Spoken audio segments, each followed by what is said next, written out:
Bueno, saludos a todos, bienvenidos. Hoy vamos a hablar de un nuevo tema, vamos a introducir un nuevo tema en el curso. Ya con anterioridad hemos venido hablando de tres esquemas de conversión. Hemos hablado de cómo son los circuitos para pasar o convertir sistemas alternos a sistemas de corriente continua. Hemos visto también cómo funcionan los procesos, los circuitos que hacen la conversión contraria, los inversores, es decir, aquellos que toman señales de corriente continua y las convierten en señales de corriente alterna. Eh, Hemos mezclado estos dos circuitos, tanto los primeros rectificadores, los segundos, los inversores, para mirar también cómo se podrían implementar esquemas en los cuales podemos hacer conversión de señal alterna a C a otras formas de señales alternas a C, lo que nos permite tener diferentes valores de voltaje eficaz y frecuencia sobre la carga. Y ya en esta parte final nos queda por hablar pues de la cereza de todo este pastel, que son los convertidores de corriente continua a corriente continua o reguladores de corriente continua a corriente continua. Probablemente esta área sea la de más movimiento y desarrollo y nuevos diseños al día de hoy. Es donde más vamos a ver nuevos aportes en todos los sentidos, no solamente en la parte de semiconductores, sino también en el desarrollo de esquemas de topologías, aunque nosotros vamos a ver algunas básicas, se sigue trabajando en nuevas topologías de potencia y obviamente en nuevos esquemas de control. ¿Por qué? Porque las aplicaciones que utilizan este tipo de reguladores son las que más se están desarrollando últimamente. Para poner un par de ejemplos, pues tenemos, por ejemplo, los vehículos eléctricos, todos los sistemas de cargas y de uso de baterías, y por otro lado, pues todos los sistemas de energías renovables que nos atañe directamente y que también hacen uso intensivo de este tipo de sistemas. Entonces, comencemos.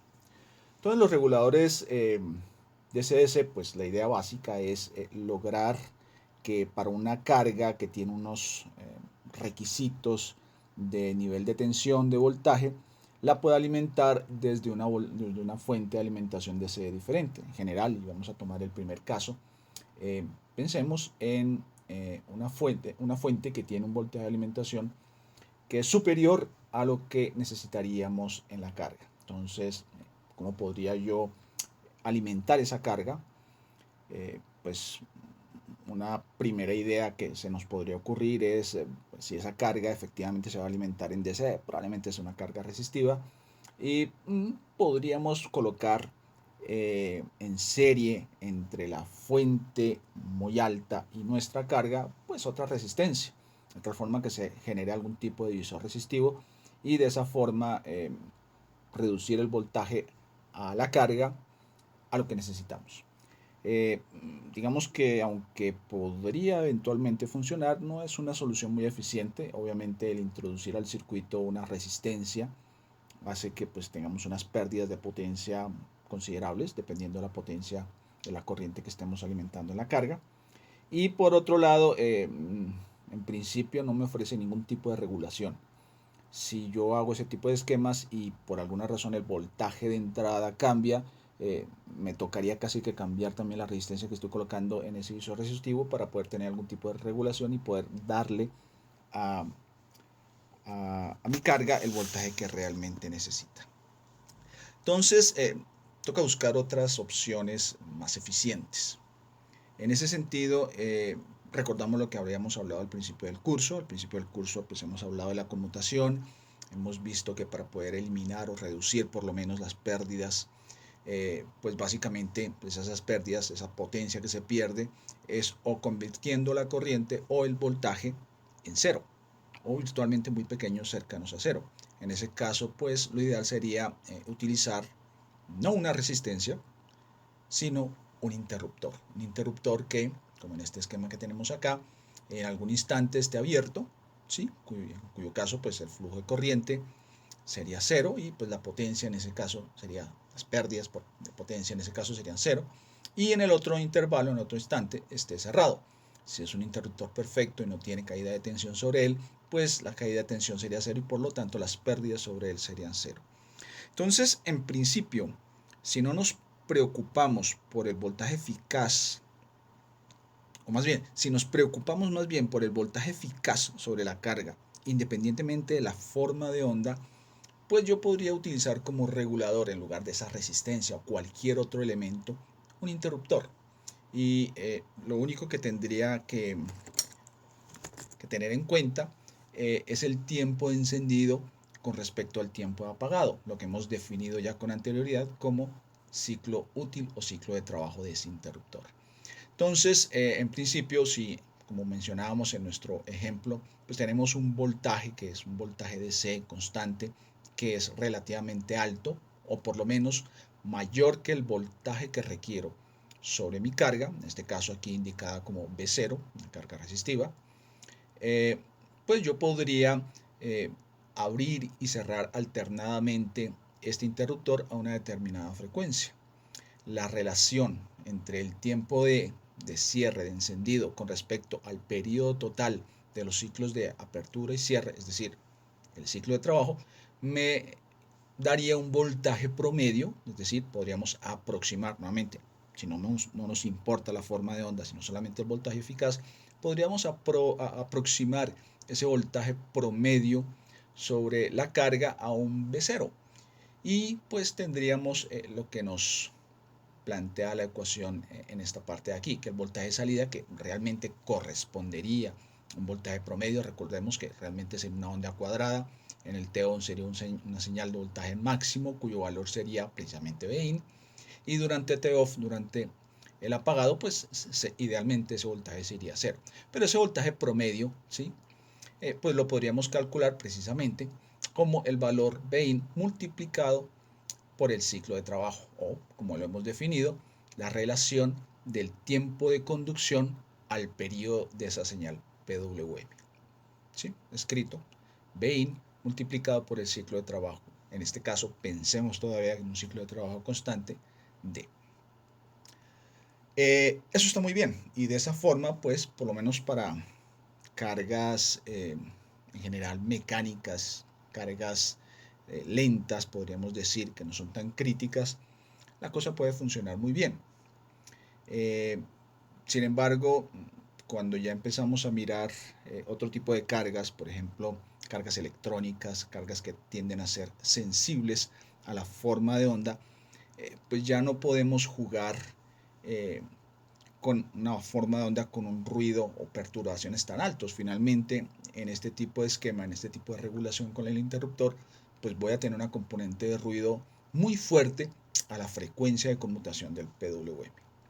Y como mencionábamos, probablemente para las cargas electrónicas eso no sea tan crítico.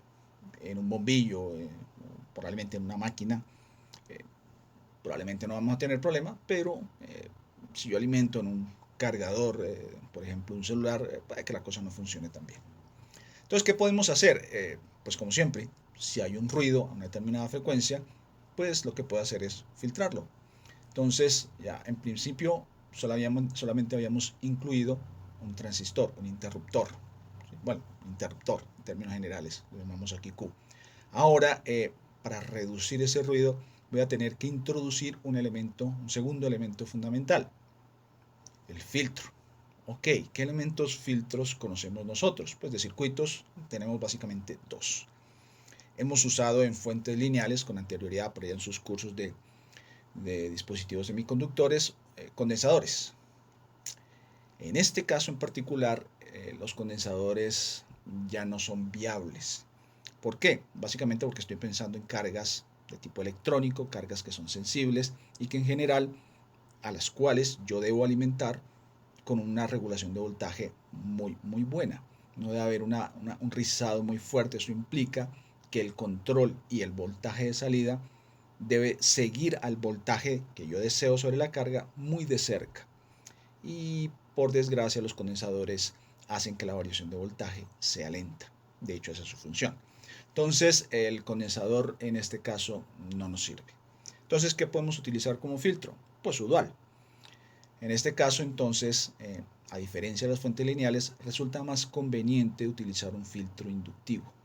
Entonces, el primer elemento es un interruptor de la regulación y del esquema. El segundo elemento es un elemento inductivo. Es un elemento inductivo bastante interesante, ya lo vamos a ver más adelante, pero es un filtro que me va a garantizar el flujo de corriente hacia la carga. Sin embargo, aparecen problemas debido al uso precisamente de un elemento inductivo. Resulta que si a un elemento inductivo que está conduciendo una determinada corriente, yo le aplico la apertura de un interruptor en serie, pues es decir, voy a tratar de eliminarle instantáneamente la corriente a ese inductor, pues la cosa no va a funcionar, ¿sí? Por naturaleza, el inductor, el elemento inductivo, se va a oponer a ese cambio brusco y de hecho va a generar tensiones elevadas que si yo no las manejo adecuadamente, pues me van a afectar el circuito. Entonces aparece un tercer elemento. Además de mi interruptor Q, además de mi filtro inductivo, voy a necesitar una segunda rama, ¿sí? Que funcione durante el tiempo en que no funciona Q, o sea, un elemento alterno que durante la apertura de este elemento cierre el circuito y permita el manejo de esas tensiones altas que me genera el elemento inductivo. Entonces, ese es el tercer elemento. Para estos convertidores DC-DC o CC-CC, voy a necesitar armar estructuras con tres elementos básicos. Ya no uno, sino dos interruptores y un elemento inductivo. Esos tres elementos normalmente, por lo menos en las configuraciones básicas, se configuran en una especie de T. Por eso la conexión normalmente se llama conexión en T. Veamos aquí abajito, por ejemplo, tenemos una imagen que representa uno de estos casos. Por ejemplo, aquí tengo una configuración básica de un convertidor en donde tengo el interruptor que había mencionado antes, tengo el elemento, el filtro en serie, el filtro para mis ruidos, y tengo el segundo interruptor que también mencioné. Entonces, como son dos interruptores, pues a uno lo puse Q1, al otro lo llamé Q2, ¿sí? Este Q2 arma la rama alterna. Entonces, y deben funcionar, bajo esas condiciones, deben funcionar de forma alterna. Q1 y Q2 nunca van a estar activados o desactivados simultáneamente, ¿sí? Cuando uno está cerrado, se supone que el otro está abierto, y cuando uno está abierto, se supone que el otro está cerrado. Deben funcionar de forma invertida, alterna. Estos tres elementos son los que forman la conexión en T.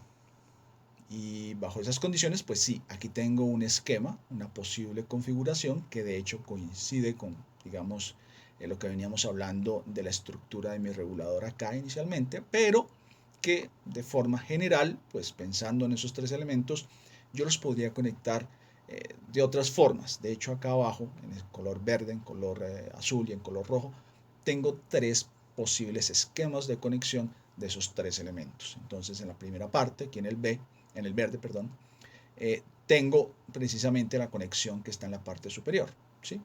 Tengo aquí mi primer interruptor, tengo aquí mi segundo interruptor y tengo el elemento inductivo. Aquí a la derecha tengo otra configuración, ¿sí?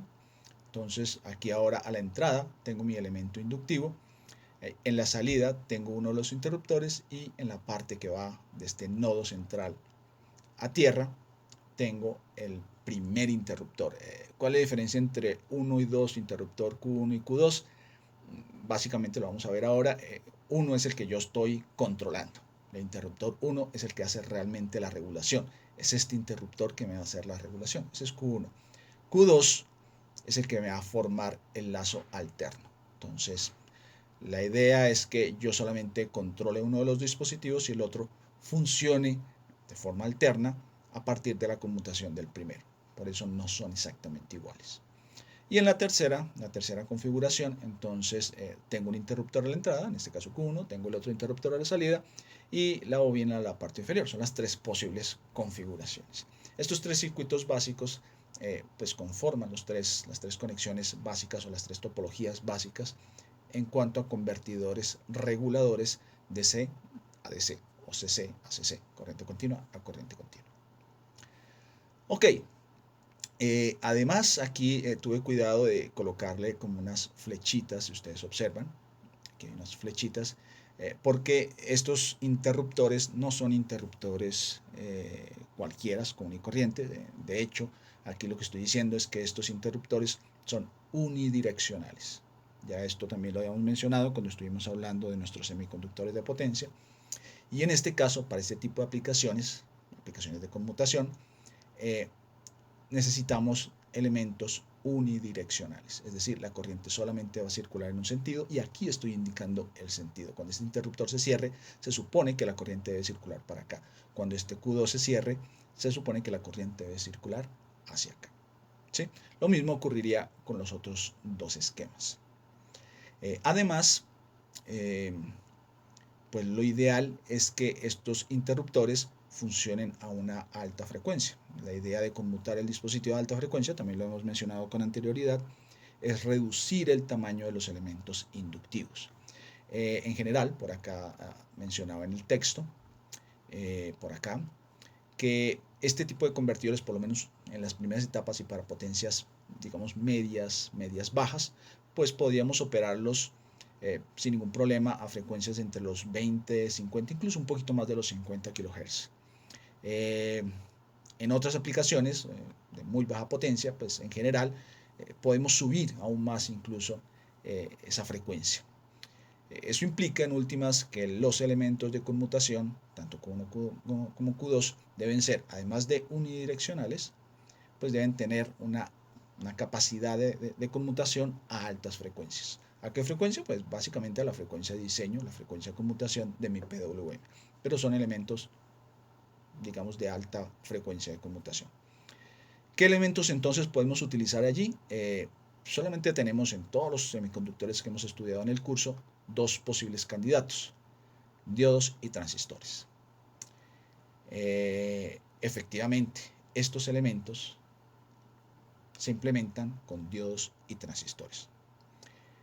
En general, como les comentaba, Q1 es un transistor porque es el elemento que yo estoy controlando con mi PWM. Es el elemento que yo le digo cuándo debe conducir, cuándo no debe conducir.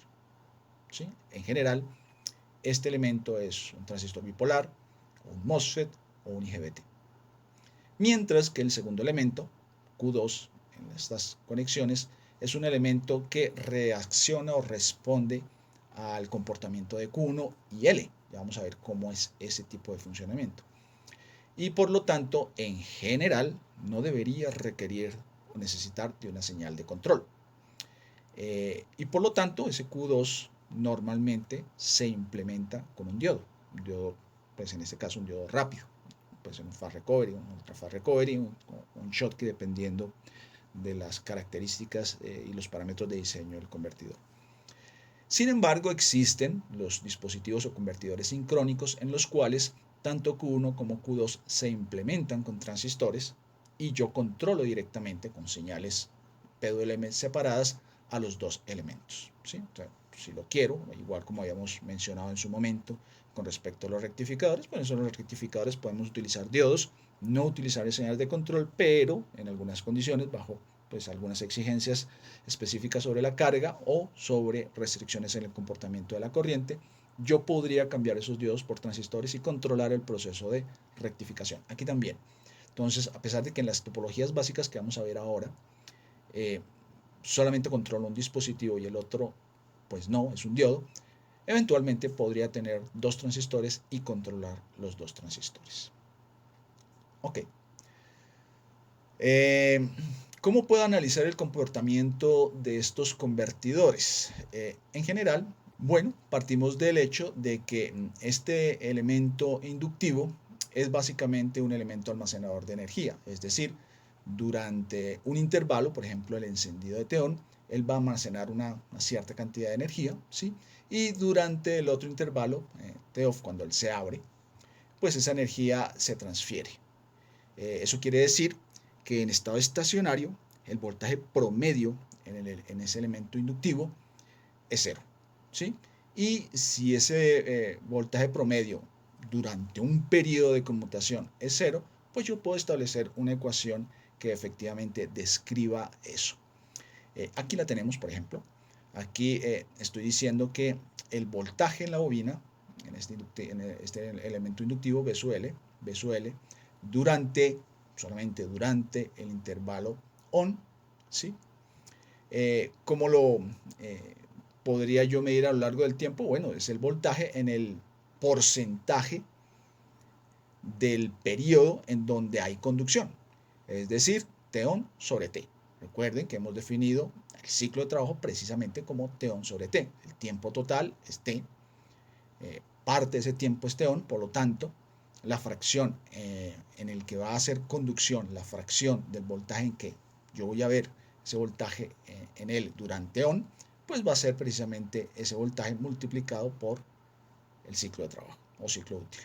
Lo mismo lo podemos hacer para el tiempo en off, ¿sí? El voltaje en la bobina durante el tiempo off, pues es el voltaje BL multiplicado por la fracción del tiempo, del total del periodo de conmutación en donde el interruptor está apagado, es decir, T off sobre T. Esto, pues en estado estacionario, estamos diciendo que debe ser igual a 0, entonces si hago la sumatoria, eso debe ser igual a 0. Aquí estoy incluyendo el T aquí en esta parte, el T en esta parte, pues para que tenga sentido, es decir, es una fracción de este voltaje y la fracción pues depende de T1 sobre T, pero si ustedes observan, esta T pues al ir al otro lado, a la derecha, a la igualdad, pues desaparece, es como si yo simplemente estuviera multiplicando el voltaje durante el intervalo T-on más el voltaje durante el intervalo T-off. Por eso, en algunos textos o en algunos documentos, se dice que se hace un balance de voltios segundos, es decir, que los voltios segundos durante T-on son iguales a los voltios segundos durante T-off. Es por eso. Es decir, básicamente lo que hemos mencionado antes, que en estado estacionario el voltaje promedio sobre el inductor es 0. Si eso es así, entonces podemos jugar un poco con las ecuaciones y bueno, antes de eso, miremos aquí algunas relaciones. Ya habíamos dicho que efectivamente T-on sobre T es el ciclo útil, ¿sí? Tratemos de escribir o buscar una expresión que sea similar para T-off. ¿Cómo lo hacemos? Bueno, recordamos que T-off es igual al periodo total, ¿cierto? T, menos el tiempo encendido, T-on. ¿Sí? Esto sería T-off. Entonces, bueno, ¿a qué sería igual T-off sobre T? Es decir, ese porcentaje del tiempo en el que está apagado o abierto el transistor. Bueno, T-off sobre T. Entonces, bueno, T-off acabamos de decir que es T menos T-on, entonces T menos T-on sobre T. Y bueno, si yo despejo esto aquí, entonces podría tener T sobre T menos T-on sobre T. Eso me daría en últimas 1 menos D. Entonces, así como T-on sobre T es igual a D, al ciclo de trabajo, T-off sobre T es igual a 1 menos D, lo que resulta interesante. Por un lado, el porcentaje de tiempo de conducción es el ciclo de trabajo y el porcentaje de tiempo de no conducción es 1 menos el ciclo de trabajo, que resulta interesante. Pero si eso es así, entonces ya puedo tomar esta relación T-on sobre T igual al ciclo de trabajo, reemplazarla aquí en la ecuación y T-off sobre T, que es igual a 1 menos D, y reemplazarlo aquí en la ecuación. Entonces obtendríamos esta expresión que tenemos acá, que el voltaje en la inductancia, ¿sí? La inductancia durante T-on, que en este caso sería D, más el voltaje en la inductancia durante el tiempo apagado, off, que sería pues multiplicado por 1 menos D, es igual a 0. Entonces ya con esta ecuación, pues ya podemos jugar un poquitico. Antes de eso, pues miremos aquí algunas relaciones interesantes. Pues si esto es así, entonces T-on, lo tenemos por acá, T-on pues es igual a T por D. Entonces T-on es igual al ciclo de trabajo por el periodo, ¿sí? Y jugando un poquitico, lo mismo, para buscar una expresión como similar para el T-off, pues nosotros podríamos, pues, si fuera una expresión similar, entonces sería T por 1 menos D, lo que hemos encontrado acá. Y efectivamente, si hacemos el despeje, pues T-off es T menos T-on, T menos T-on, entonces sería T menos, ¿quién es T-on? Pues T por D, y factorizo el T, entonces me quedaría que efectivamente T-off es igual a T por 1 menos D. Entonces, ahí tenemos la otra expresión interesante para el TEOF. Tenemos que escribir o llegar a expresiones que me den una relación entre cómo se comporta el voltaje de salida de los convertidores con respecto al voltaje de entrada y los parámetros del convertidor. Y esto que tenemos aquí resulta ser la ecuación clave para derivar esas ecuaciones. Eso es lo que vamos a hacer a continuación. Pero antes de hacer eso, pues vamos a presentar formalmente a los convertidores cuya estructura T habíamos visto aquí en la parte superior, ¿sí? Estos son los tres convertidores o topologías básicas. Tenemos una topología que es capaz de reducir el nivel de tensión, es decir, entregar en la salida un voltaje menor, regulado obviamente, al voltaje de entrada, ¿sí? Entonces es un reductor, que es básicamente lo que queríamos en un principio acá, un circuito regulador reductor, pasar de un voltaje alto a un voltaje inferior, pero mantenerlo regulado, ¿sí? Esa es una de las topologías, pero también tenemos una topología que me permite elevar el voltaje de salida, es decir, poder obtener un voltaje de salida acá superior al voltaje de entrada. Entonces, así como tenemos un reductor, tenemos un elevador, ¿sí? Y la tercera topología que tenemos acá es una topología que me permite entregar un voltaje que es tanto superior como inferior. Es decir, puedo tener voltajes tanto por encima en la salida, voltajes tanto por encima del voltaje de entrada como por debajo del voltaje de entrada. Es decir, elevador y reductor, ¿sí? Las topologías las tenemos por acá, todavía no. Permítanme un segundo, acá las tenemos. Las topologías básicas de las que les estaba hablando son estas tres primeras que están acá. Estas tres primeras, digamos que también son muy estudiadas estas dos, pero estas dos topologías pues, son un poco más complejas, se salen de la estructura que estamos mencionando, pero digamos que tienen un manejo y un análisis similar a las iniciales, a las básicas.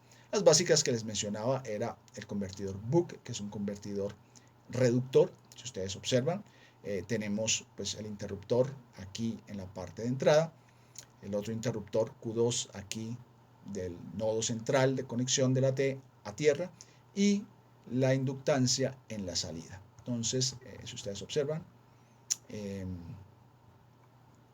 es básicamente la conexión reguladora reductora que nosotros habíamos analizado inicialmente para nuestro problema de la regulación. Pero, pues como habíamos dicho, pues son tres elementos, esos tres elementos los puedo conectar de formas diferentes, entonces si los conecto de formas diferentes puedo tener funcionamientos diferentes. Entonces, aquí tenemos el caso en el que a la entrada, pues no tengo un interruptor, sino que tengo el elemento inductivo, ¿sí? Y los interruptores están uno en la parte de abajo, ¿sí? Aquí en la barra de la T, y el otro a la salida. Este es un convertidor elevador, se conoce como convertidor boost. Y por acá abajo tenemos la tercera posible configuración, en donde tenemos un interruptor a la entrada, un interruptor a la salida y el elemento inductivo en la mitad. En este caso tendremos un buck boost. Aquí a la derecha tengo la función del ciclo útil, la modulación del ciclo útil, es decir, cómo se comporta el voltaje de salida con respecto al voltaje de entrada en estos convertidores, ¿sí? Entonces, como les decía, en el primer caso, pues tenemos un regulador. Si ustedes observan, aquí en el eje horizontal tenemos el ciclo útil. El ciclo útil puede variar, que es la relación de T1 a T, puede variar desde 0 hasta 1. Si el tiempo encendido T-on es 0, pues tenemos acá. Y a medida que yo aumento ese tiempo encendido hasta su valor máximo, que sería T, pues cuando sea el valor máximo sería T sobre T, 1. Entonces es la variación del ciclo útil, ¿sí? D. Y para cada uno de estos valores, en este convertidor, el voltaje de salida, la ganancia en el voltaje de salida, me va a estar dada por MD. Es decir, voy a tener una ganancia en salida, en voltaje de salida con respecto al voltaje de entrada, de 0 hasta 1. Es decir, puedo tener un valor del 100% del voltaje de entrada o menor. ¿Sí? Puede ser de 0 a 1 este voltaje de entrada. En el caso del convertidor boost, el elevador, la cosa es diferente. En este caso, si ustedes observan, prácticamente puedo obtener, al variar el ciclo útil, también lo mismo, desde 0 hasta 1, un ciclo útil 0, un T-on muy pequeñito, y voy aumentando el T-on con respecto al periodo hasta que ese T sea igual al periodo, ¿sí? Y a medida que lo voy aumentando, el voltaje de salida va aumentando. A diferencia del convertidor Buck, aquí la ganancia era prácticamente lineal. A medida que yo iba aumentando el ciclo útil, pues el voltaje en la salida iba aumentando hasta que fuera igual a la entrada. Entonces puedo tener una regulación lineal con respecto al ciclo útil. En el boost no. Si ustedes observan, esa ganancia no es lineal. ¿Sí? Ya vamos a ver cómo derivamos esta ecuación. De hecho, vamos a analizar específicamente este convertidor. Si el ciclo de trabajo es 0, es decir, no hay tiempo de encendido, el voltaje de salida es igual al voltaje de entrada. La ganancia de voltaje es 1. Voltaje de salida es igual al voltaje de entrada. ¿Sí? Quiere decir que el voltaje mínimo, el más pequeño que yo puedo obtener en este convertidor, es el voltaje de entrada. Si yo aumento ese ciclo útil, es decir, aumento T-on, empiezo a aumentar ese ciclo útil, pues empiezo a aumentar la ganancia, o más bien aumentar ese voltaje de salida. Virtualmente puedo tener cualquier voltaje de salida superior al voltaje de entrada. Sin embargo, aquí hay algunas anotaciones, hay que tener cuidado cuando las ganancias son muy altas. Si ustedes observan, esto crece muy rápidamente. Aquí vemos que para un ciclo útil del 20%, pues apenas ha subido por encima del 1. El doble del voltaje de salida está apenas con un 40% de ciclo útil, ¿sí? La ganancia no es lineal, entonces ya cuando estemos por acá en un 60%, en un 80%, pues ya hemos subido 3, 4 veces el voltaje de entrada. Entonces, si yo utilizo un ciclo útil con este convertidor muy alto, por encima en general del 60%, el voltaje de salida puede crecer bastante y la oscilación entre pequeñas variaciones del ciclo útil va a tener una oscilación en el voltaje de salida bastante amplia. Eso se lo digo para que lo tengan muy en cuenta, muy en cuenta en sus laboratorios. Los dos laboratorios que están pendientes tienen precisamente prácticas con este convertidor y van a tener que trabajar, controlar el ciclo útil para regular el voltaje de salida. Entonces tengan mucho cuidado con el comportamiento de ese voltaje de salida para ciclo útiles grandes. El tercer caso es el buck boost, que es un convertidor que puede entregar a la carga voltajes que pueden ser tanto inferiores al de entrada como superiores. Sería genial, ¿no? Entonces tengo el super regulador. Entonces sí, resulta interesante tener un voltaje que puede ser tanto inferior a la entrada como superior, pero ese voltaje de salida resulta inverso. El voltaje de salida es inverso en polaridad con respecto al voltaje de entrada. Y aquí lo vemos que precisamente esa ganancia en voltaje, pues efectivamente puede variar desde 0 hasta prácticamente cualquier valor. No es lineal, igual que o parecido a como ocurría con el boost, pero la relación es negativa. El voltaje es de polaridad contraria a la entrada. Aprovechamos para mencionar otros dos convertidores que son muy interesantes, también muy utilizados en la industria, que es el convertidor Cook y el convertidor CPIC. Digamos que estos son convertidores de un grado adicional. La diferencia es que si ustedes observan, aquí no tengo un único elemento inductivo, sino que tengo dos. ¿Sí? Tengo dos elementos inductivos. ¿Sí?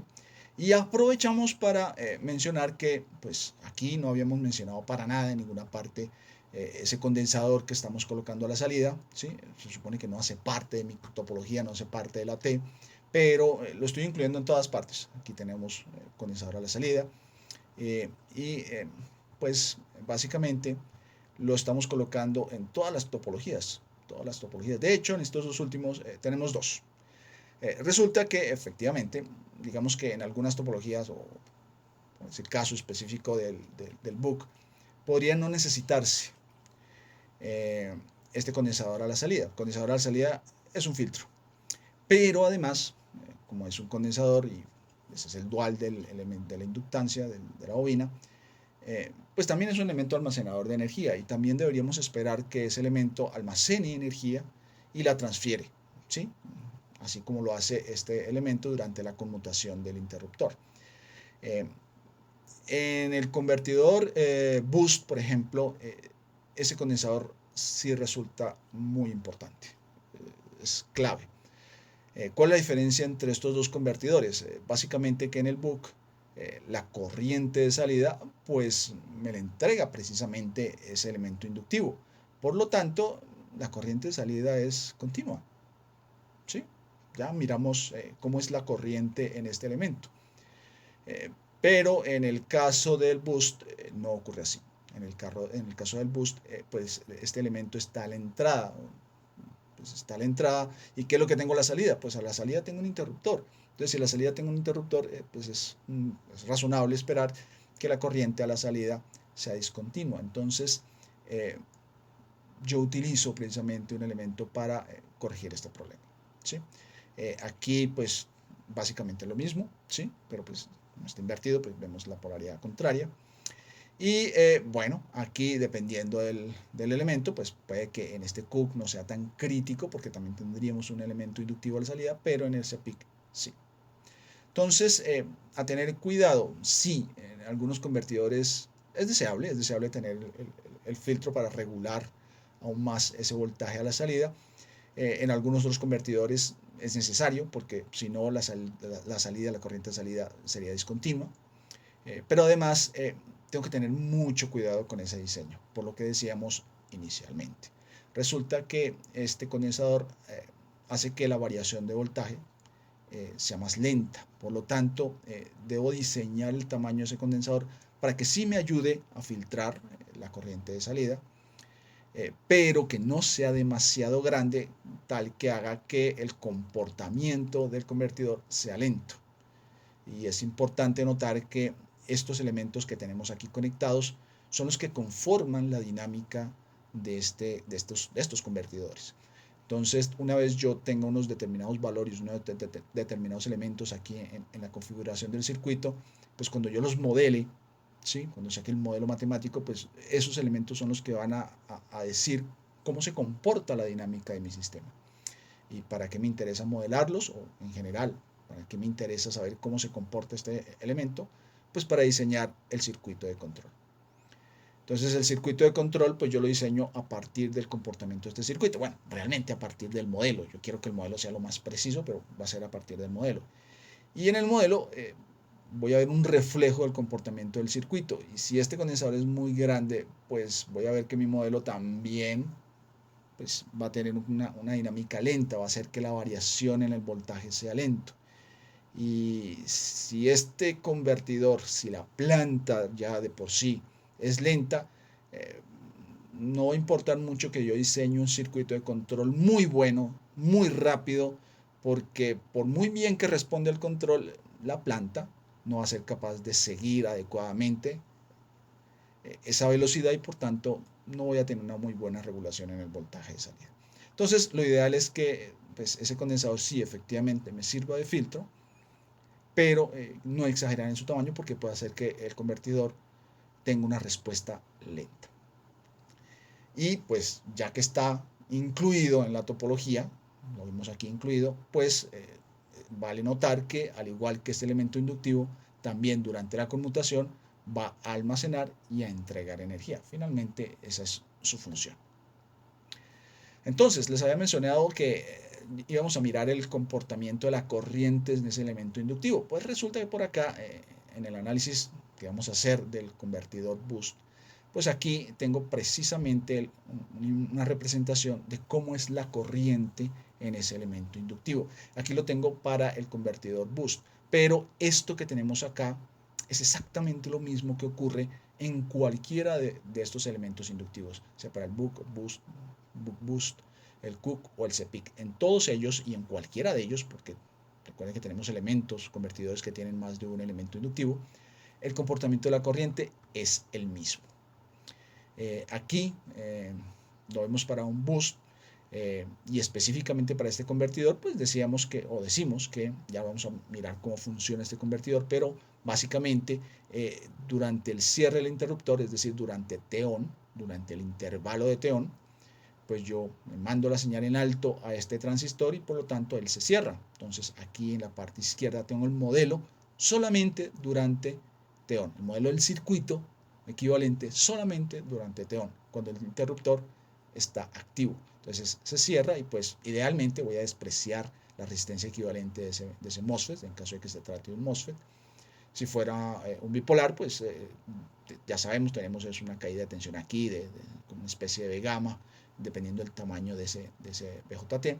Pero ya sea esa resistencia pequeñita o esa pequeña caída de tensión, lo estoy despreciando. Entonces, idealmente es un corto, ¿sí? Y pues yo esperaría que, pues, como es normal, voy a tener aquí un voltaje DC aplicado a una bobina y por lo tanto, pues yo esperaría que esa bobina se cargue, funcione como un elemento pasivo, es decir, hay una caída de tensión, aquí la tengo marcada, más, menos, hay una caída de tensión y la corriente fluye cargando precisamente esa bobina. Entonces yo esperaría que en ese intervalo, durante T-on, durante ese pequeño intervalo del periodo, pues la corriente suba, ¿sí? Aumente desde un punto inicial a un punto final, ¿sí? Eso es lo que pasaría durante el encendido. Durante el apagado, ya vamos, como les mencionaba, ya vamos a mirar más en detalle este funcionamiento, pero durante el apagado yo pues básicamente abro el interruptor, abro este interruptor, estoy tratando de romper ese flujo de corriente, como decíamos, entonces la bobina se va a oponer a ese cambio instantáneo de corriente y para eso va a empezar a funcionar más como una fuente de corriente y invierte su tensión, lo que mencionábamos antes del comportamiento un tanto indeseado, pero que resulta útil aquí en este caso de la bobina, porque pues ella invierte su polaridad, si ustedes observan, aquí está más o menos como un elemento pasivo, estoy cargándola, pero durante off, cuando abro ese interruptor, ella se opone a ese cambio brusco de corriente y por tanto invierte su polaridad. Al invertir su polaridad, trata de mantener fluyendo la corriente y la sigue entregando descargándose, ¿sí? Entonces, en ese T-off, en donde ella funciona como una fuente de corriente y entrega, alimenta corriente, ¿sí? En el mismo sentido que teníamos acá antes, pero la entrega, pues yo esperaría que esa corriente caiga porque se está descargando. Entonces, durante T-off voy a ver que la corriente disminuye, ¿sí? Aumenta en T-on, disminuye en T-off, ¿sí? En general, así lo voy a tener en todos los convertidores, independientemente, no solamente independientemente de la topología, no solamente en el boost, también en el bug y en las otras topologías, ¿sí? La idea es que este va a ser el comportamiento de la corriente en ese elemento inductivo. Entonces aquí hay varias cosas interesantes. La primera, lo ideal es esta forma de onda. Es decir, lo ideal es que yo tenga una corriente promedio, ¿sí?, positiva. Si ustedes observan, carga, descarga, carga, descarga, carga, descarga. Es decir, yo puedo caracterizar aquí una corriente promedio, que es más fácil de pues, modelar que esta carga y descarga. Simplemente un valor promedio. Valor promedio durante T-on, un valor promedio durante T-off. O un valor promedio durante un determinado periodo. ¿Sí? Listo, eso es entendible.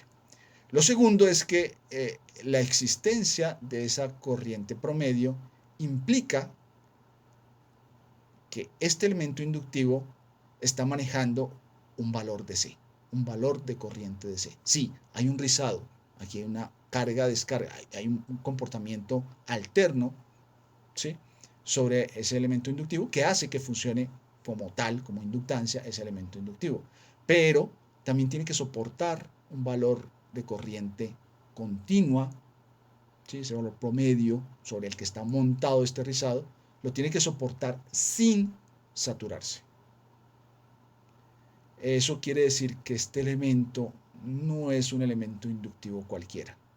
Este elemento tiene que ser diseñado con un núcleo especial, un núcleo que le permita soportar esa corriente DC sin saturarse. ¿Cómo se puede hacer eso? Básicamente abriendo el camino magnético del elemento, del núcleo, del elemento inductivo. agregándole una especie de gap de aire, rompiéndolo de tal forma que le permita soportar pues grandes corrientes continuas. Eso evita que se sature, pero también hace que su acople magnético se disminuya considerablemente. ¿Sí? Entonces, estos elementos, cuando ustedes los buscan en el mercado y los van a comprar, pues se dan cuenta que tienen una gran cantidad de vueltas, porque pues el elemento inductivo tiene un acople bajo, ¿sí? Precisamente por este gap. Y lo segundo es que en general, como tienen que manejar una alta corriente, si ustedes observan la corriente, pues toda la corriente entra por acá, pues lo normal es que sean de un calibre relativamente grande, ¿sí? Un conductor grande y pues es una forma de identificarlos. Con respecto al núcleo, puede ser efectivamente una ferrita. ¿Por qué hablo de ferrita? Recordemos que estamos aquí trabajando en conmutación, ¿sí? Tiempo encendido, tiempo apagado. Esto es una alta frecuencia y normalmente esas altas frecuencias se manejan con núcleos de ferrita. Una ferrita normal normalmente es una ferrita negra, esas que se consiguen, típica, pues que está caracterizada a un determinado rango de frecuencias y normalmente no tiene gap. Entonces lo que uno puede hacer es agregarle un gap. Hay algunas que están diseñadas para que efectivamente uno pueda correr una pequeña barra en su centro, una especie de barra de ferrita, y agregar un gap ajustable. Pero en general lo que yo voy a tener es un núcleo como por ejemplo una E, dos E's, en donde yo coloco en el centro una bobina, pues cuando pego esas E's le dejo un pequeño espacio, pequeño gap de aire. Esa es una opción para el diseño de estos elementos inductivos. La segunda opción es buscar núcleos que están específicamente diseñados para esta aplicación. Esos núcleos normalmente son identificados por un código de color. Entonces, dependiendo del fabricante. Entonces, el fabricante le da un código de color que me da las características, básicamente las características de acople y de rango de frecuencia en el que funciona. Entonces hay unas tablas y pues él me dice los adecuados para trabajar en este tipo de aplicaciones de conmutación con gap embebido en el material, pues son de tal color. Algunos fabricantes, por ejemplo, los marcan con color amarillo. Entonces todo el núcleo viene pintado en color amarillo, que los diferencia de los tradicionales núcleos de ferrita que normalmente son negros. El hecho es que como este elemento que tiene un diseño especial, es un elemento como único, soporta una corriente continua, fuerte, el acople magnético es pequeño, debido a esas características, a este elemento normalmente se le conoce como choque de corriente o simplemente choque. Entonces, aquí vamos a hablar indiscriminadamente, ya sea de inductor o choque del convertidor DC-DC. Ok, entonces continuemos. Un último elemento, un último detalle con respecto a esta corriente. Lo ideal, como les comentaba hace un momento, es que esta corriente tenga esta forma, ¿sí? La idea es que, en general, lo ideal, esta corriente nunca llegue a cero. Es decir, subo, bajo, subo, pero este pico, los valores más bajos, nunca lleguen a cero. Si eso ocurre, si efectivamente yo diseño el convertidor, básicamente le doy un determinado tamaño a la inductancia, pues se dice que el convertidor funciona en modo de conducción continua. Creo que eso lo había colocado por aquí en alguna parte. Aquí está. Modo de conducción continua o modo CCM. ¿Sí? Si esa corriente nunca llega a cero. ¿Sí? Es decir, yo cargo el elemento inductivo, el choque, y se descarga. Carga y se descarga. Básicamente eso depende del tamaño del choque. Si yo coloco un choque con una inductancia muy pequeña, no es capaz de almacenar una gran cantidad de energía, pues es posible que esa corriente llegue a cero, ¿sí? Y parte del intervalo del TOF, en este caso, llegue a cero y parte del TOF sea cero, hasta que nuevamente la cargue. Si ocurre eso, si yo diseño el convertidor bajo esas condiciones, pues se dice que el convertidor está en modo de conducción discontinua, que parece que no lo coloqué por acá. Bueno, pero es modo de conducción discontinuo. En general, lo aceptado normalmente es que se diseñan los convertidores en modo de conducción continua. Y lo que vamos a mostrar aquí para el caso del convertidor boost va a ser para el modo de conducción continua. Aquí está, modo de conducción discontinua. Se me había pasado. Discontinua, DCM. Entonces, como les decía, lo normal es que uno diseñe el convertidor en modo de conducción continua, es decir, bajo estas condiciones. Y es lo normal, uno esperaría que sea así, uno controla el convertidor pensando que efectivamente es así. Sin embargo, hay algunos investigadores que han desarrollado esquemas de control para convertidores en modo discontinuo. Sin embargo, pues la dinámica de esos convertidores es un poquito diferente por el comportamiento de esa corriente. Ya lo vamos a ver porque vamos a analizar precisamente el comportamiento del convertidor a partir de esta dinámica. Entonces, digamos que ese tipo de convertidores de modo discontinuo tienen un análisis un poquito diferente. Todo lo que vamos a hablar aquí específicamente para el boost y lo que van a encontrar en los libros con respecto a los otros convertidores, en general es para el modo de conducción continua. ¿Listo? ¿Qué separa esos dos modos? Como les mencionaba, el tamaño de este elemento inductivo. ¿Sí? Una de las primeras cosas que uno hace cuando diseña estos convertidores es calcular el tamaño mínimo que necesito de inductancia en ese choque.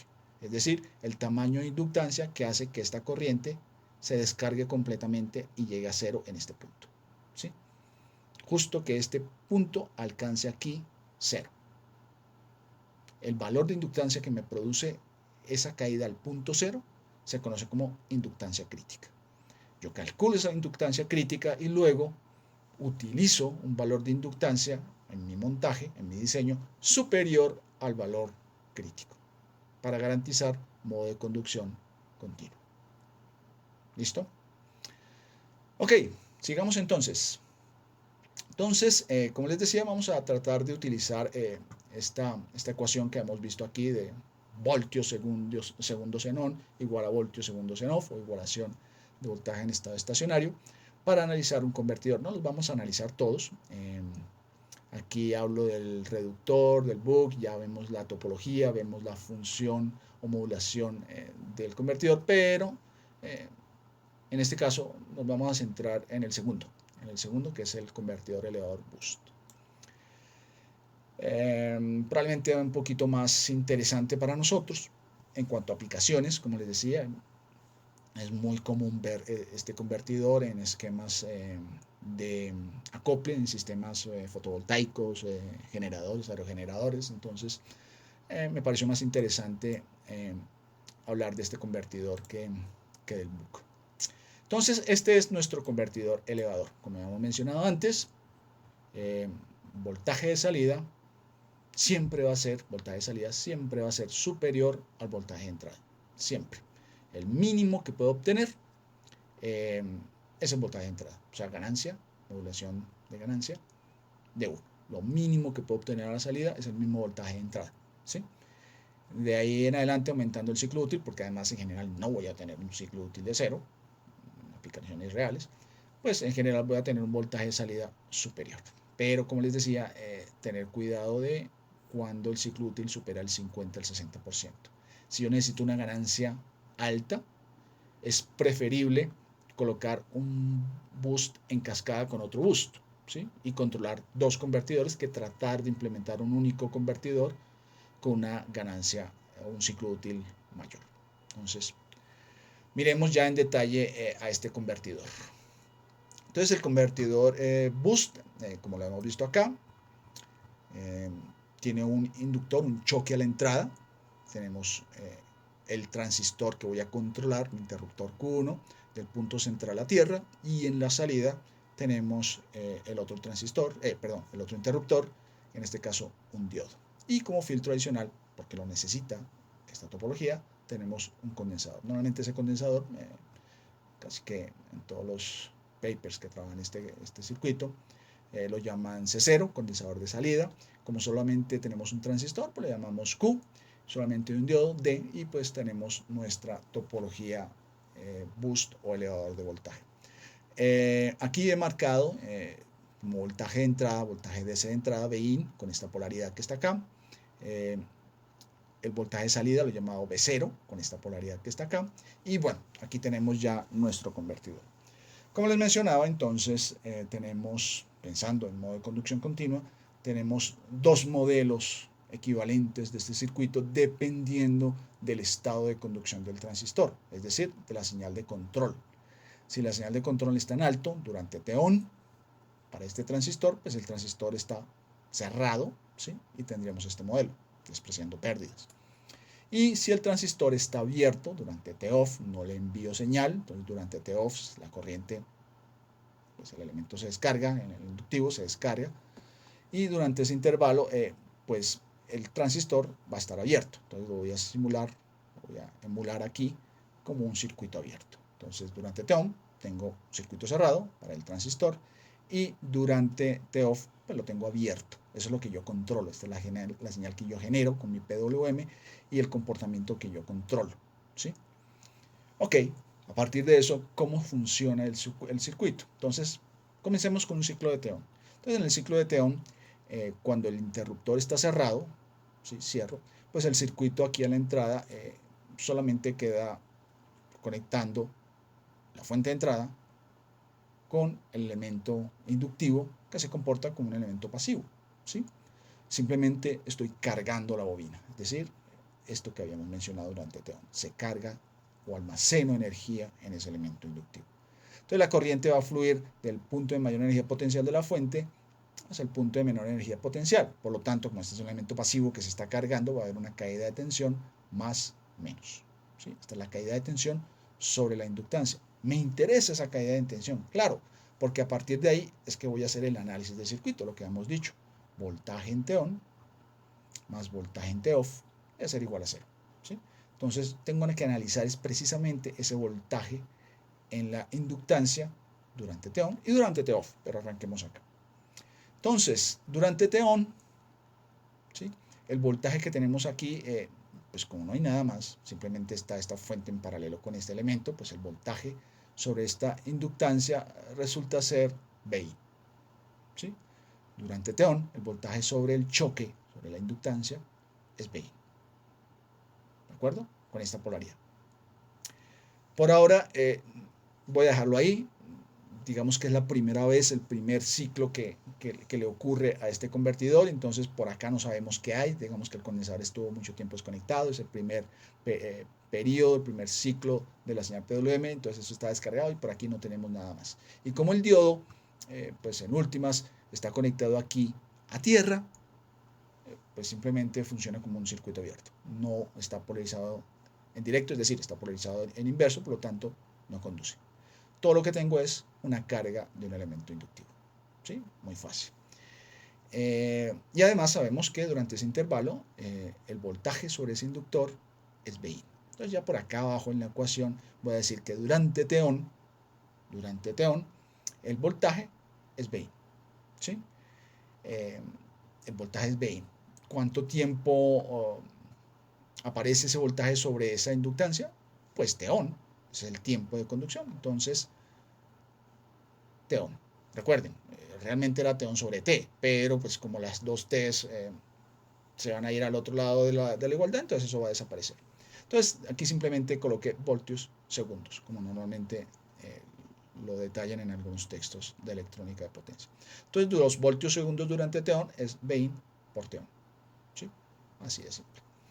Y para el caso del T-off, bueno, durante el T-off, bueno, entonces el interruptor se abre, ¿sí? Como se abre ese interruptor, pues la inductancia se da cuenta que yo estoy tratando de que esta corriente que está circulando se vaya a cero, pero él me va a decir, no, yo no voy a permitir un cambio instantáneo de la corriente, o sea, L de I de T, entonces lo que hace es tratar de mantener fluyendo la corriente en el mismo sentido, pero para eso invierte su polaridad, invierte la polaridad de la tensión. Entonces antes teníamos más menos, entonces aquí tenemos menos más. Invierte la polaridad. Al invertir la polaridad, oh sorpresa, ahora estoy colocando el voltaje positivo en el ánodo. Es decir, estoy polarizando en directo este diodo, ¿sí? El diodo que estaba aquí en T-on abierto porque estaba el ánodo a tierra, ahora resulta que el voltaje se eleva aquí en el ánodo y conduce. Y como conduce, pues entonces le doy un camino, el camino alterno a esta corriente, lo que hemos mencionado. Y la bobina se descarga a través del diodo, ¿sí? La bobina se descarga. ¿Cómo así que se descarga? Claro, porque alimenta esa energía para cargar el condensador de salida y alimentar a la carga. ¿Sí? Entonces, durante T-off se transfiere esa energía que se había almacenado en el choque hacia la carga, hacia el condensador de salida y la carga. ¿Sí? Entonces, lo que hemos mencionado, durante T-on se almacena energía y durante T-off esa energía del choque se transfiere a la carga. Aquí cargo la bobina y aquí la descargo. Cargo y descargo. ¿Sí? La descargo. Ok. Recuerden que aquí, en este análisis, yo estoy colocando las polaridades en el circuito. Sí, aquí está la polaridad del voltaje, aquí está la polaridad del voltaje. Habíamos dicho que se invirtió. Entonces las polaridades de los voltajes ya están en el circuito. Yo antes había colocado por aquí que la sumatoria en estado estacionario es 0, pero en este caso, pues estoy colocando las polaridades en el circuito. Entonces yo puedo decir, reescribir esa misma ecuación con que los voltios segundos durante T-on son iguales a los voltios segundos durante T-off. Y no estoy cambiando lo que planteé arriba. Entonces, aquí, pues si ustedes observan, ahora el voltaje de salida durante T-off, el voltaje de salida, nuevamente despreciando la caída de este diodo, el voltaje de salida, pues sí, es el mismo voltaje sobre el condensador, y es el voltaje en el choque, este voltaje en el choque, más el voltaje de entrada, porque ahora están en serie. Ahora este está funcionando con una fuente de corriente, con esta caída de tensión, con este voltaje más bien. Entonces, como este tiene la misma polaridad, este voltaje se suma a este, y esa suma de esos dos me da el voltaje de salida. ¿Sí? Ahí vemos que efectivamente ese voltaje de salida va a tender a ser superior al voltaje de entrada. ¿Sí? Claro, yo aquí en este análisis estoy analizando el voltaje sobre el choque. Entonces, si este más este es igual al voltaje de salida, ¿cómo es el voltaje del choque? Pues este lo paso al otro lado, ¿sí? Y quedaría que sería el voltaje de salida menos VI, ¿sí? El voltaje en el choque sería el voltaje de salida menos el voltaje de entrada durante T-off. Y listo, tengo la ecuación. Ya tengo una ecuación que me describe el comportamiento de este convertidor. Otra cosa que quiero mencionar antes de seguir con la ecuación, antes de analizar la ecuación, es que si ustedes observan, durante T-on, este es el modelo equivalente del circuito. Y todavía me falta este condensador, ya lo miramos. Durante T-on, este es el modelo equivalente del circuito, que pues podría ser un circuito lineal. De hecho, si yo asumo que esto es un corto perfecto y que el diodo aquí está abierto sin ningún problema. Y durante T-off, pues lo mismo, si asumo que esto es un corto perfecto, que aquí no hay caídas y que el transistor está completamente abierto, pues nuevamente tengo un circuito lineal. Entonces, los dos son circuitos lineales. Estamos planteando las ecuaciones para esos dos circuitos lineales. Pero estos dos circuitos lineales se están alternando durante un periodo de conmutación. Durante T-on es este circuito. Durante T-off es este otro circuito. Y después de T-off viene otro ciclo de T-on, es decir, nuevamente este circuito. Y después otro ciclo de T-off, nuevamente este circuito. Es decir, que a lo largo de la conmutación está apareciendo primero este circuito y luego este. Luego este, luego este, luego este y luego este. Y sí, este es un circuito lineal. Y sí, este es un circuito lineal. Pero el hecho de que esté pasando de este circuito a este otro circuito durante cada periodo de conmutación hace que el comportamiento de este circuito sea no lineal. ¿Sí? Eso es lo que hace complejo en general el control de este tipo de convertidores. Esta dinámica de conmutación que hace que el modelo de este elemento, de este circuito, de este convertidor, sea no lineal y altamente no lineal. ¿Hay forma de linealizarlo? Sí, hay formas de linealizarlo, pero como en lo que ustedes aprendieron en sus cursos de sistemas dinámicos, pues yo en general creo un modelo de mi sistema para poder diseñar el control del sistema. En este caso, pues sí, yo puedo crear un modelo linealizado del sistema. Eso se llama un modelo promedio, que pues no lo vamos a detallar ya en este video, pero yo creo un modelo promedio, que es un modelo que me puede describir el comportamiento de este convertidor, pero al fin y al cabo es un modelo, no describe instantáneamente el comportamiento de esto porque esto es no lineal. Y yo para ese modelo linealizado estaría diseñando un esquema de control. Entonces el esquema de control va a ser tan bueno como ese modelo. Si el modelo no describe algunos elementos de esta dinámica de conmutación, pues el control no los va a ver tampoco. y no voy a esperar que ese control responda a estas características propias y particulares del convertidor.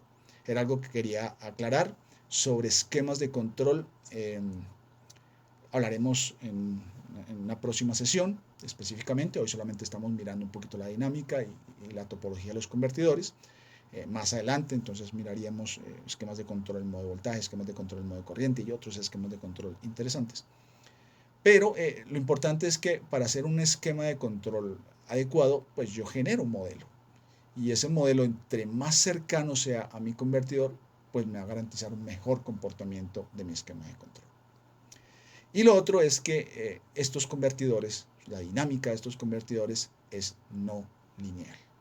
A pesar de que los modelos en la operación del dispositivo sean lineales. Y básicamente es porque este elemento y este elemento son no lineales. Ok, entonces, ahora sí volvemos a la ecuación. Entonces, aquí habíamos planteado ya una ecuación, ¿sí? Voltios segundos en T on son iguales a los voltios segundos en T off. Listo. Entonces, despejemos la ecuación. Aquí pues el despeje es fácil, V in por T on, y por el otro lado V0 por T off, V0 por T off, menos V in por T off, V in por T off. Entonces, listo, aquí veo que tengo un V in, aquí tengo un V in, lo paso a este lado, ¿sí? Entonces, este se va para este lado, queda V in por T on, más V in por T off, que pasa a este lado, listo, y al otro lado solamente queda V0 por T off.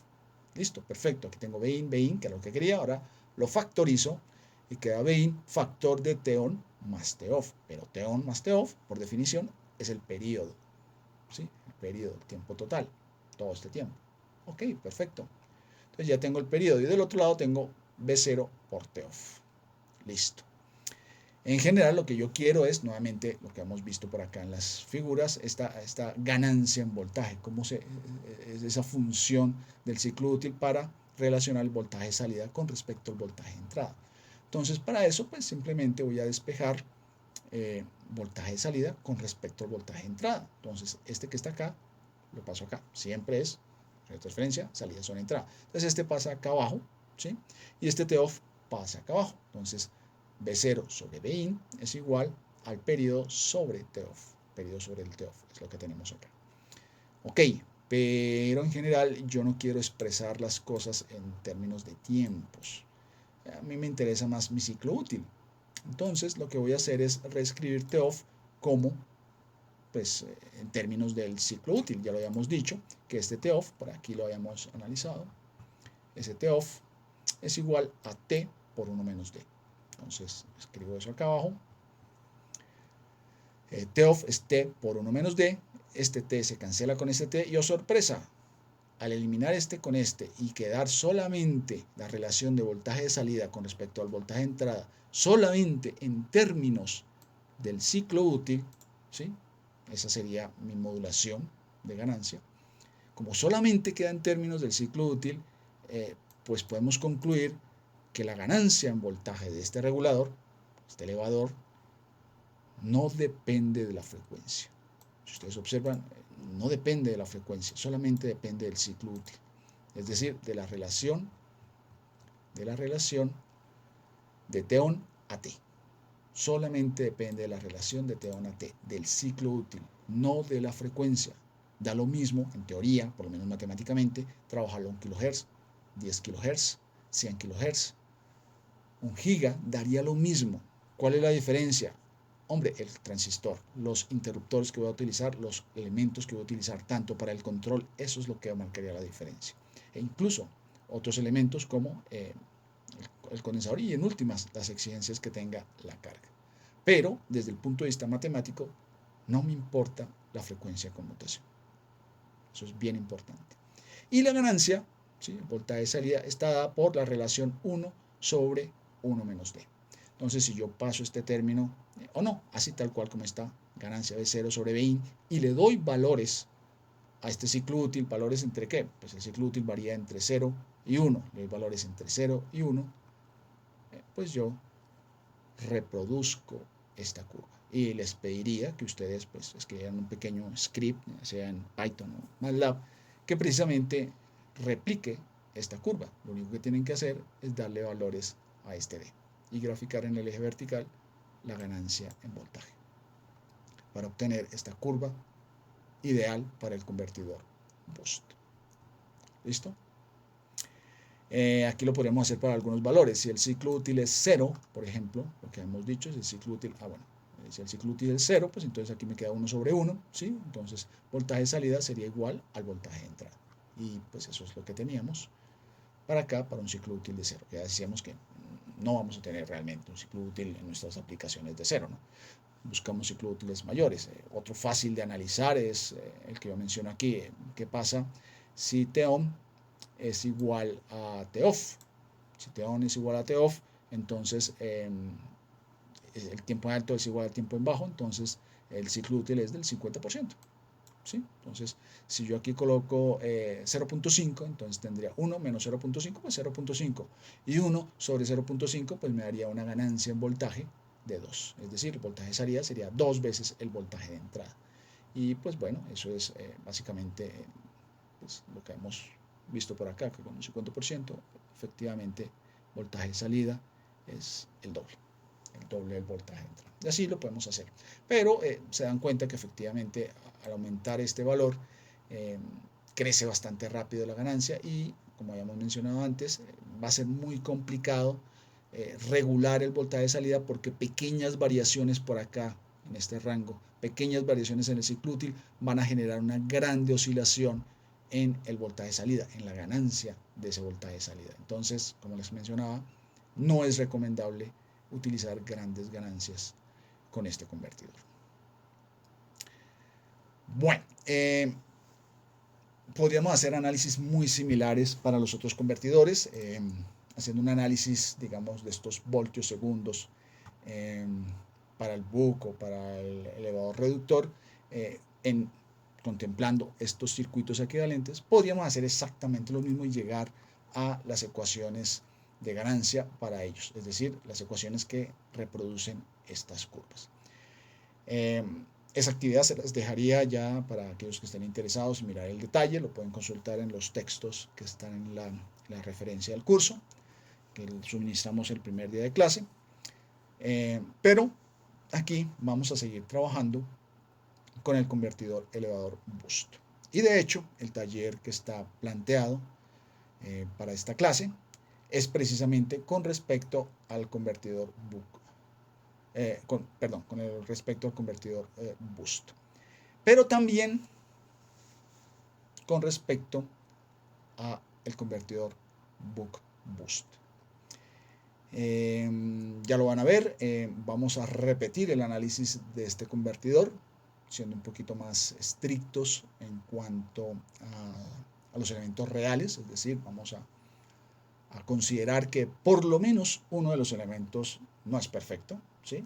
Podríamos considerar los elementos resistivos y capacitivos del choque, podemos considerar los elementos, el de gamma, por ejemplo, en conducción del diodo.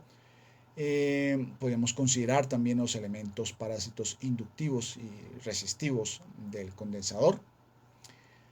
Pero realmente lo único que vamos a considerar, el elemento que vamos a considerar es la resistencia en conducción del MOSFET. Vamos a asumir que vamos a utilizar un MOSFET y que vamos a darle un determinado valor a la resistencia de conducción. Eso dependerá de la referencia de MOSFET que se utilice. Y pues considerando esa resistencia en conducción, vamos a tratar de hacer una evaluación de las pérdidas del convertidor para una aplicación específica y de la eficiencia real del convertidor, porque el caso que hemos analizado aquí es 100% eficiente, no hay pérdidas. Los interruptores son perfectos, los elementos son perfectos, pero en el mundo real no es así.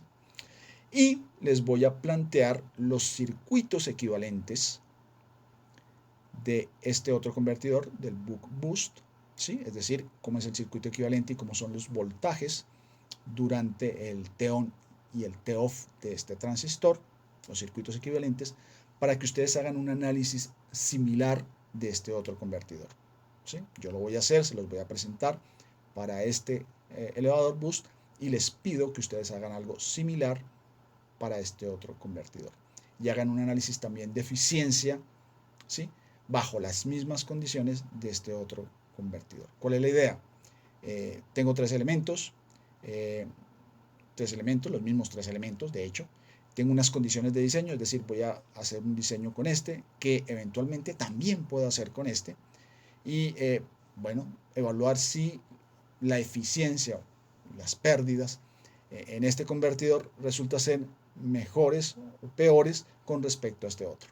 ¿Sí? Es decir, los mismos tres elementos en dos configuraciones diferentes obteniendo el mismo resultado, en cuál de los dos casos el circuito tiene una mayor eficiencia. O si son iguales, que una vez les adelanto, no lo son. Bueno, entonces vamos al taller. El taller está en esta parte, es lo que resta del documento. Como les decía, es un análisis de pérdidas en conducción y específicamente en el MOSFET. Entonces, para este caso, les estoy proponiendo una aplicación típica de una carga resistiva que se va a alimentar con 400 voltios y una corriente de 10 amperios. Eso es lo que tengo en la carga. ¿Sí? Yo espero que esa carga sea de 400 voltios y 10 amperios. Si es así, pues en última lo que estoy diciendo es que la resistencia de carga es de 40 ohmios, obviamente. Entonces ahí está planteado. Y eso se va a alimentar desde una fuente DC de 300 voltios. ¿Sí? Entonces, primero les pido que lo evalúen con un boost y después les pido que hagan la misma evaluación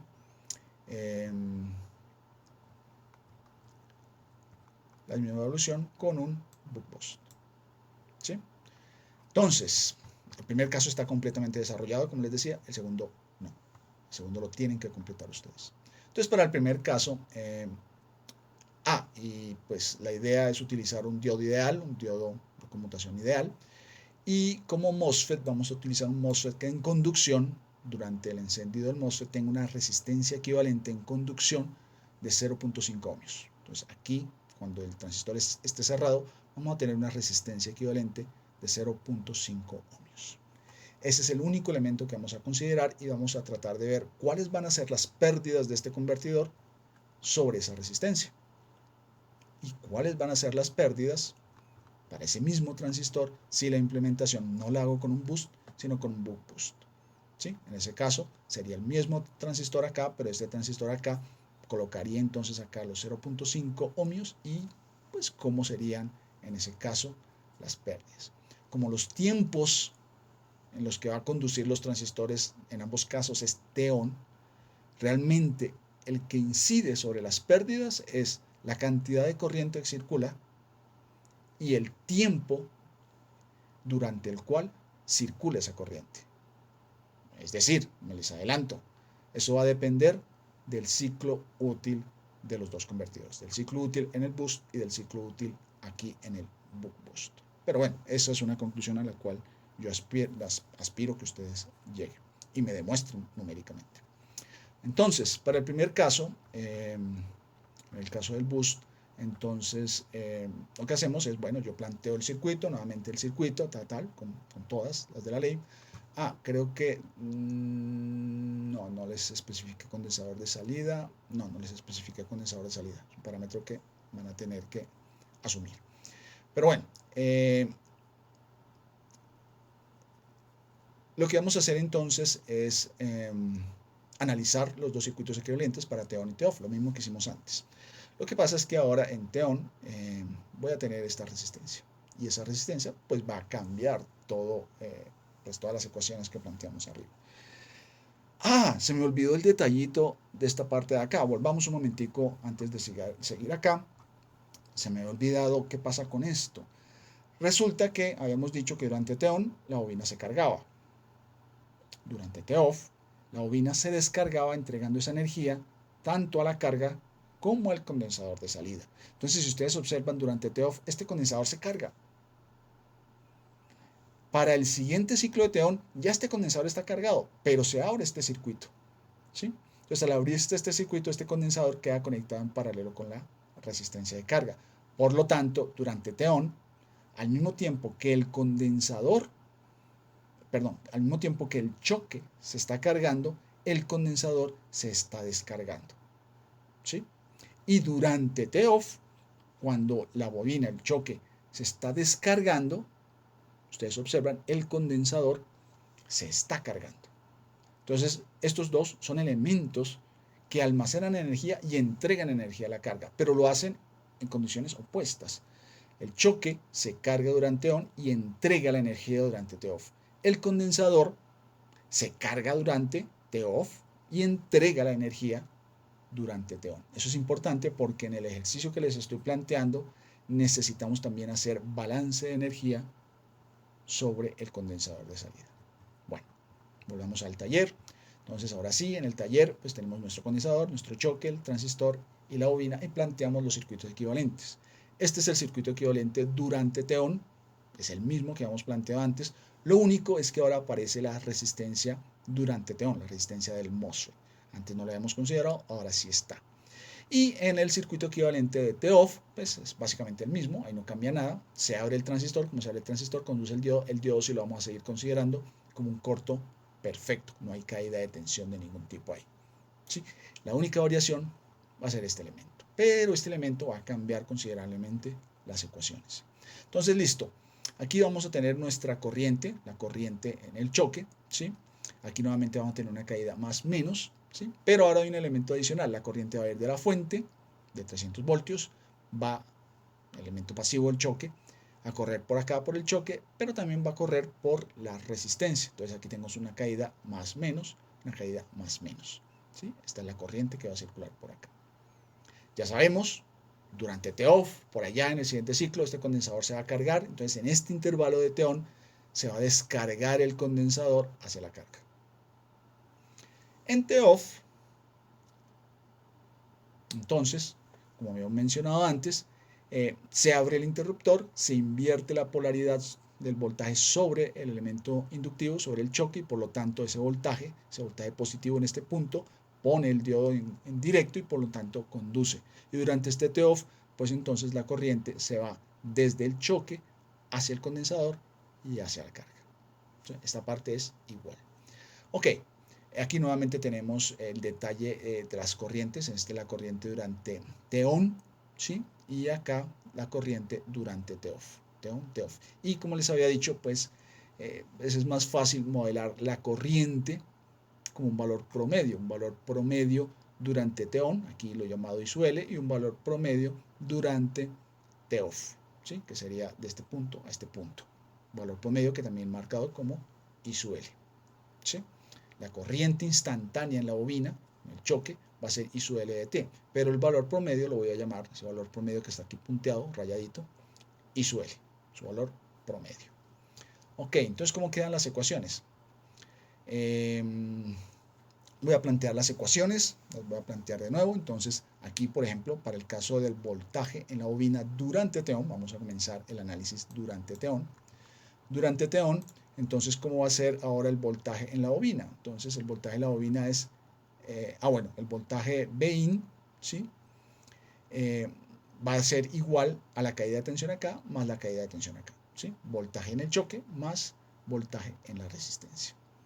Entonces, pues despejando, si Bin es igual al voltaje en la bobina más el voltaje en el choque, pues el voltaje en el choque lo paso a este lado y ya tengo una ecuación para el voltaje en la bobina. Tengo que el voltaje en la bobina es igual al voltaje de entrada menos el voltaje, la caída de tensión, sobre la resistencia del MOSFET. ¿A qué es igual? Pues es igual a la corriente del choque, es la única corriente del circuito, ¿sí? La corriente en el choque, I sub L de T, multiplicada obviamente por la resistencia de conducción del MOSFET, R1.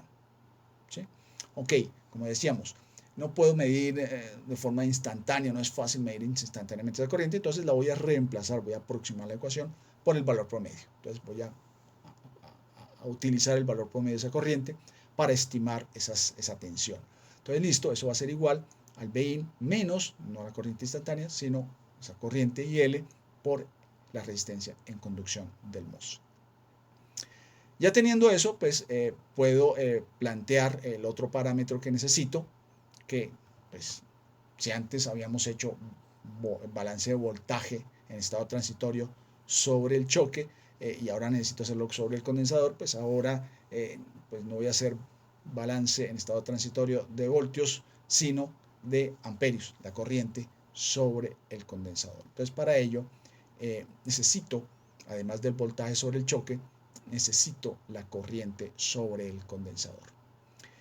Pues esta es más fácil porque pues esta corriente pues la puedo plantear fácilmente durante T-on, ¿sí? La puedo plantear fácilmente a partir de la ley de Ohm, ¿no? Entonces, pues es el voltaje sobre, en este caso, pues, ustedes observan, lo único que hay en el circuito, en este caso durante T-on, es el condensador descargándose a través de esa resistencia de carga, y pues el flujo de corriente es contrario, ¿no? No está entrando, si es contrario, el voltaje va más, menos, y la corriente va saliendo.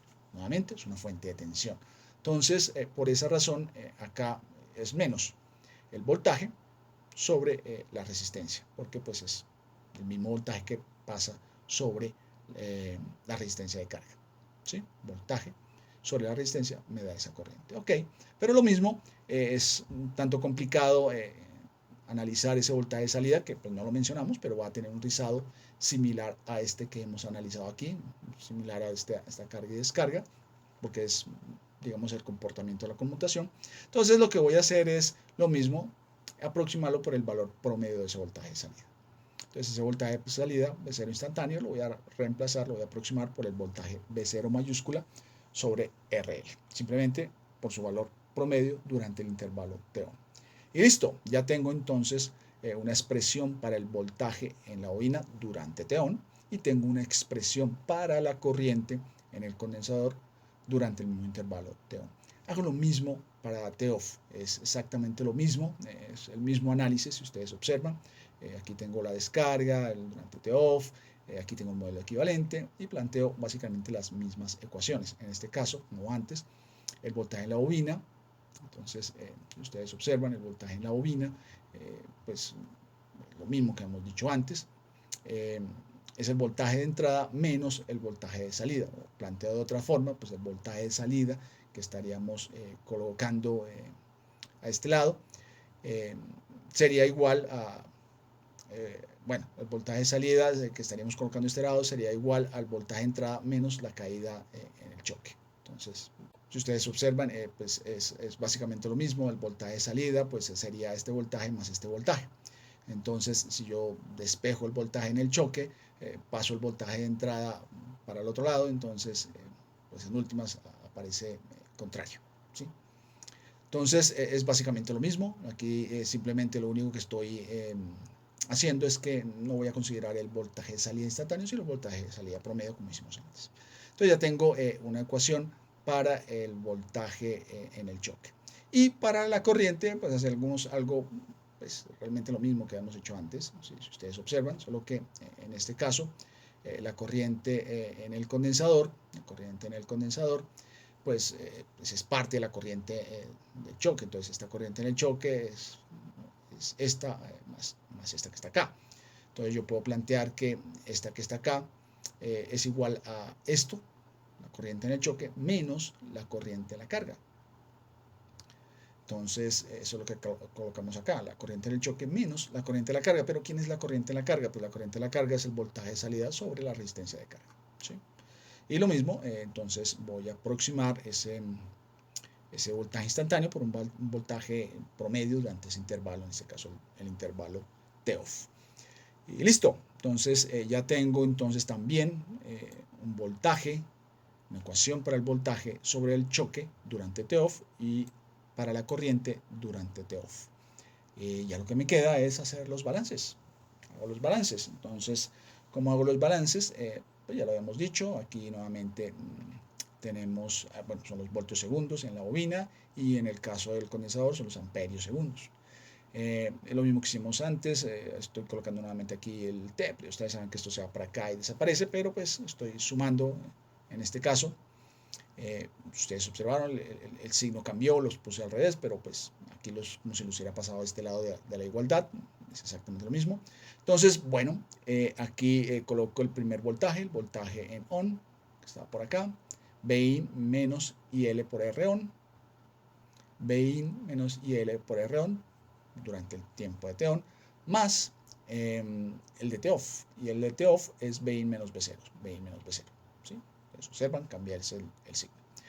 Y listo, por T-off. Entonces está la primera ecuación, el resto es simplemente álgebra, entonces esto va a pasar por acá, desaparece, luego este TO multiplica por este BIN, perdón, esto pasa para acá, ¿sí? Lo separo, bueno, hago el álgebra del caso, ¿sí? Empiezo a despejar, llega un punto en donde, bueno, no quiero más TON, no quiero más TOFF, me voy a pasar nuevamente al ciclo útil y para ello, bueno, TON es T por D, ya lo hemos visto, y TOFF es T por 1 menos D, y despejo y llego a esta expresión que está acá, ¿sí? Que 1 menos D por B0 es igual a B menos y L es reón por D.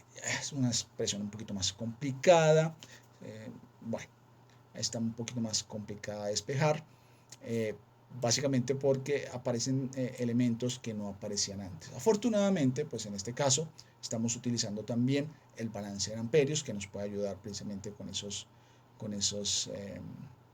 parámetros que no teníamos antes y que son desconocidos en este momento.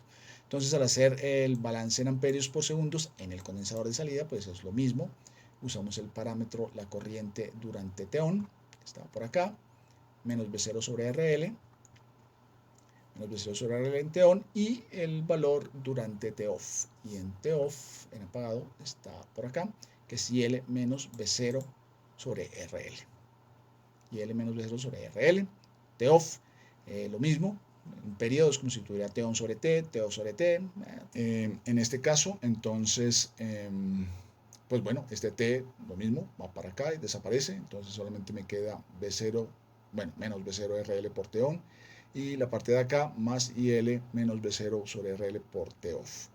Este pasa a multiplicar acá, entonces quedaría IL por TOFF, que es ese término que está acá, y este pasa a multiplicar acá, que sería B0 sobre RL por TOFF. Es lo mismo que tengo acá, pero con TON, menos B0 sobre RL por TON. Entonces, factorizo menos B0 sobre RL, factor de TON más TOFF, TON más TOFF es T, entonces, listo, ya tengo aquí la expresión en términos de T.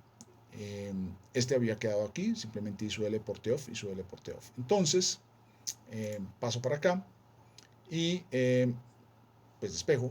No me interesa tener elementos en el dominio del tiempo como tal. Entonces, esto es T por 1 menos D, ¿sí? Lo reemplazo, T por 1 menos D. Paso este otro término a este lado de la igualdad, ¿sí? Queda positivo, de 0 sobre RL por T. Y bueno, termino haciendo el álgebra y encuentro a I sub L. Entonces, I sub L de esta ecuación está representada por B0 sobre RL por 1 menos D. Esta I sub L era el término que nos estaba molestando por acá cuando hicimos los voltios segundos en el choque, ¿sí? Este que estaba por acá. Entonces lo reemplazamos y nos quedaría entonces 1 menos D por B0 es igual a Bin menos 1 sobre L, que es lo que acabamos de encontrar. Es decir, esto, B0 RL 1 menos D, multiplicado por R1 por D. Entonces, haciendo eso, obtenemos esta expresión que tenemos acá. 1 menos D, B0 igual a BI menos, en lugar de I sub L, pues B0 RL 1 menos D multiplicado por R1 D. Y listo, termino de hacer el álgebra, sigo despejando, trato de simplificar cosas y llego a esta expresión y ¿qué pasó? Pues me doy cuenta que ahí aparece un término cuadrático para D. La ecuación resulta ser un poquito más compleja que el caso anterior y solamente estamos considerando la resistencia en el MOSFET. El hecho es que para simplificar de aquí en adelante, entonces ya voy a cambiar a quién es BIN, 300, quién es B0, 400 voltios, quién es RON, la resistencia en conducción del MOSFET, 0.5, y quién es la resistencia de carga, que hemos dicho por acá, que era 40 ohmios. Entonces, reemplazando esos valores en esta ecuación, pues ya puedo escribirla como una cuadrática. ¿Sí? Escribo la ecuación como una cuadrática y como es una cuadrática, pues calculo los dos posibles valores de D que, pues en últimas, satisfacen las ecuaciones que tenemos hacia arriba. Obviamente, pues eso me va a dar dos valores de D, pero solamente uno de los dos es el correcto. O sea, los dos valores van a satisfacer las ecuaciones, pero realmente solamente uno es el correcto.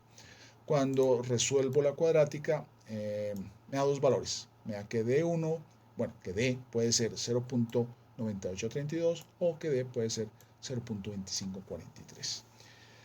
Y ahora, ¿qué hacemos? Tengo dos valores y realmente necesito solamente uno. Pues empiezo a mirar a ver cuál de los dos podría ser el más adecuado.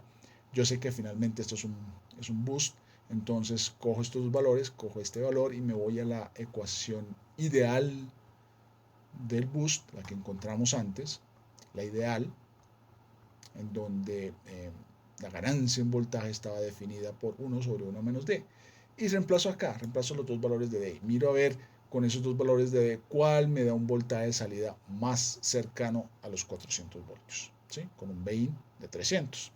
Entonces, al hacer ese juego para mirar cuál de los dos es como realmente el correcto, me doy cuenta que el ciclo útil de este convertidor es 0.2543. Estoy utilizando un montón de décimas. Realmente, si usted me dice, no, es que el ciclo útil va a ser del 0.2543 en un circuito real, yo lo dudo. Pero bueno, estamos haciendo el cálculo ideal teórico, entonces por eso estoy tomando un montón de cifras decimales. Entonces, bueno, ya sabiendo que mi ciclo útil es del 25%, entonces ya puedo calcular la corriente en el choque. Recuerden que todo esto lo estamos haciendo para saber cuáles son las pérdidas acá. Las pérdidas acá, ¿cuándo ocurren?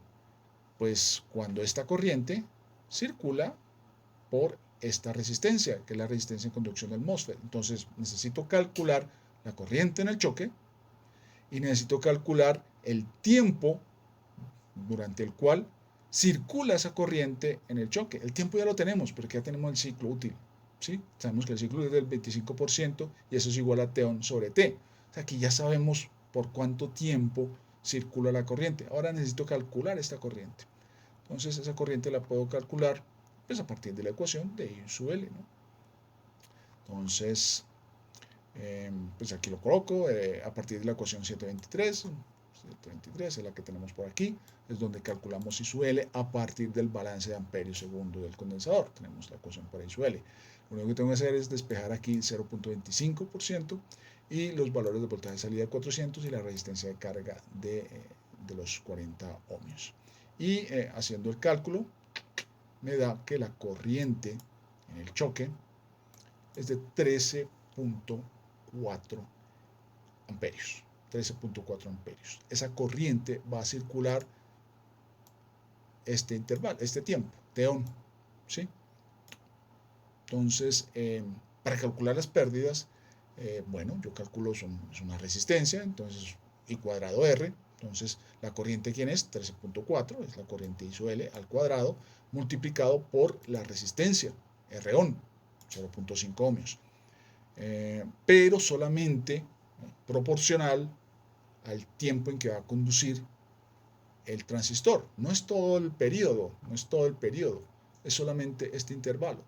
¿Cómo calculo esa proporción? Pues la proporción es T-on con respecto al periodo, es decir, T-on sobre T, que es el ciclo útil. Entonces,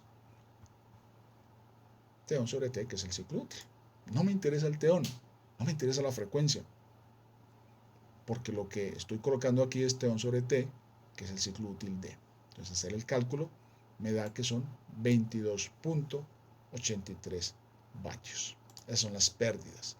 Ya con las pérdidas puedo mirar el caso ideal, restárselas y mirar cuál es la eficiencia. Entonces aquí tenemos la eficiencia del sistema.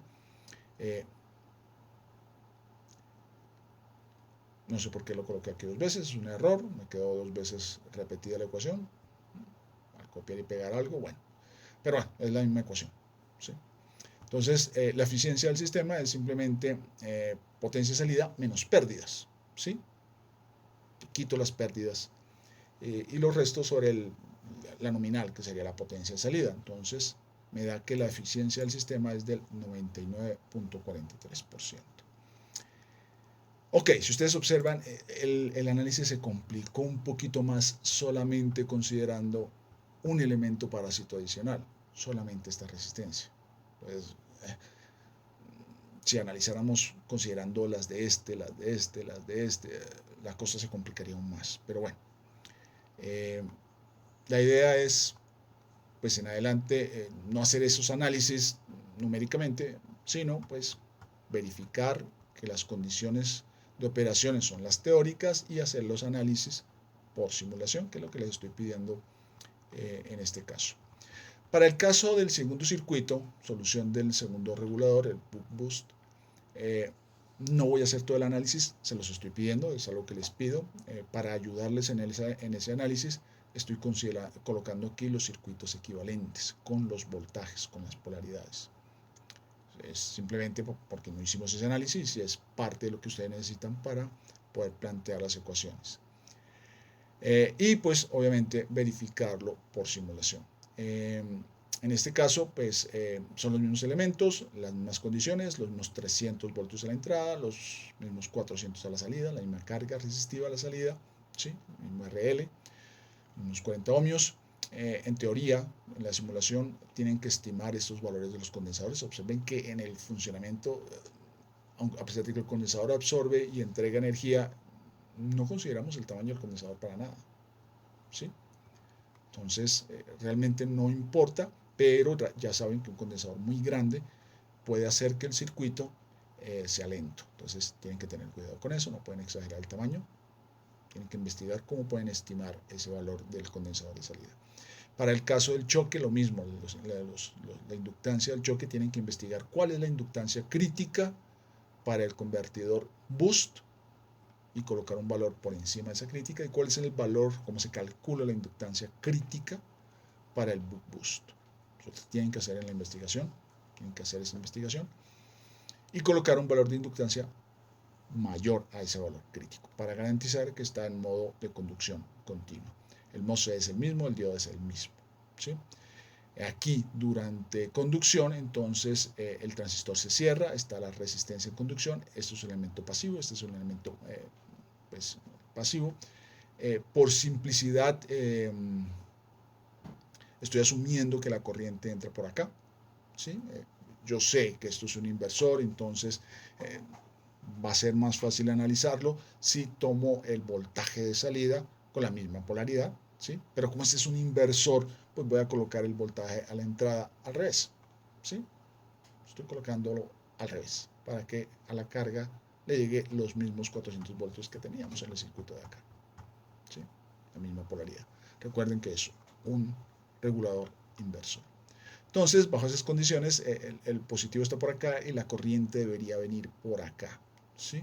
Entonces, si la corriente viene por acá, entonces la caída de tensión es más menos, más menos. Entonces ya ahí sabemos, por ejemplo, que aquí en T-on, pues que este voltaje más este voltaje me da el voltaje de entrada, ¿sí? Ya les ayudé con la primera ecuación durante T-on. Y acá, igual a como ocurría con el boost, pues aquí no sabemos qué pasa con el condensador, pero podemos adelantar que durante T-off ese condensador se carga porque la bobina, esa energía que estuvo almacenando aquí durante T-on, se la entrega al condensador y a la carga durante T-off. Entonces, si ustedes observan, esa corriente ya invierte su polaridad como antes y entrega la corriente para cargar el condensador y alimentar la carga. Entonces, durante T-on es normal, como en el boost, pensar que la corriente va de acá para acá, ¿sí? Del condensador hacia la resistencia de carga. De hecho, si ustedes observan, este convertidor se llama buck boost porque la entrada es similar o es la misma entrada del convertidor buck y la salida es similar o es idéntica a la del convertidor boost. Por eso se llama buck boost. Durante T-off, entonces, este interruptor se abre, desaparece esa resistencia equivalente, se abre el interruptor, la energía que estaba acá se transfiere para acá, se transfiere para acá. Y la caída de tensión, como habíamos mencionado antes, es más o menos, pensando en que pues, es más fácil de analizar desde ese punto de vista. Entonces ya les queda plantear las otras tres ecuaciones y resolver el sistema de ecuaciones y calcular cómo serían las pérdidas y la eficiencia para este nuevo convertidor, es decir, matemáticamente decirme cuál de los dos tiene mayores pérdidas, cuál de los dos es más eficiente para la misma aplicación con los mismos elementos y demostrármelo por simulación. En la simulación les pido que me grafiquen, obviamente, evalúen el comportamiento de la salida, el voltaje de salida y la corriente en el choque en ambos circuitos. Para las simulaciones, todos van a hacer un circuito diferente, todos van a simular un circuito diferente. La diferencia está en la frecuencia del PWM. Les estoy pidiendo que el PWM corresponda a los dos últimos dígitos del código estudiantil. Entonces, si por ejemplo alguien tiene este código, ¿sí? 2022, 7024, 325, entonces toman los dos últimos dígitos, en este caso 25, y esa va a ser la frecuencia, 25 kHz. ¿Sí? Esos dígitos en kilohertz van a ser la frecuencia del PWM. Primera cosa diferenciadora. Segunda cosa diferenciadora, todos van a asumir un valor de inductancia en el choque por encima del crítico. Y pues es imposible que todos, o por lo menos dos o más, seleccionen el mismo valor, habiendo infinitas posibilidades de inductancia. Algo parecido para el condensador. O sea, esas combinaciones son únicas. Lo que hace que cada uno de ustedes simule un circuito diferente, pero que a la final pues a todos les funcione. Como les decía, les pido voltaje de salida y la corriente en el choque, ¿sí? Para los dos convertidores bajo las mismas condiciones de operación y comparaciones, ¿sí? Y obviamente el análisis de eficiencia y pérdidas para los dos convertidores, diciéndome explícitamente cuál de los dos sería la mejor opción para esta aplicación en concreto. Listo, eso sería todo, como en los talleres y las actividades anteriores. La idea es que entreguen esto individualmente en un único PDF subido a la plataforma Classroom bajo las mismas condiciones, máximo a las 10 de la mañana, a las 10 de la noche, perdón, 10 de la noche.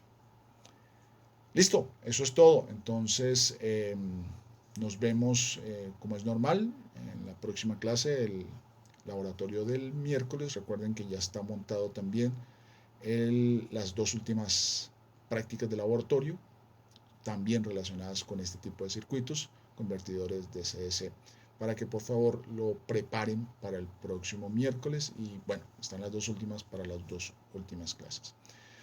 Eso es todo, los dejo allí, muchos éxitos y nos vemos el próximo miércoles. Muchas gracias.